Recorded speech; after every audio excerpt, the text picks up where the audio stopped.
csak Prometheus, akkor nem lefelé jövet kéne lángolnia. Amúgy teljesen jogos. Jogos a megfigyelés. A görög mitológiára való utalásomat. Tudod, ki volt a Prometheus? Ő a jó titán, aki lehozta a tüzet az embereknek. Alapból nem. Viszont És emiatt egy sziklához láncolták őt, és a utászi a máját, ami mindig vissza, nagyon vicces. Van szikla, Portugáliában. Van szikla, egyébként van. Sőt, mit több, amúgy talán a mitológiait meg is állja a helyét.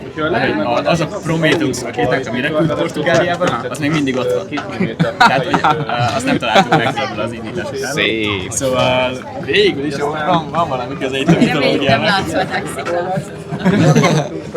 Ezt csak azért hoztuk ki, mert aláírta Cserényi Gyula, meg Kaputi volt.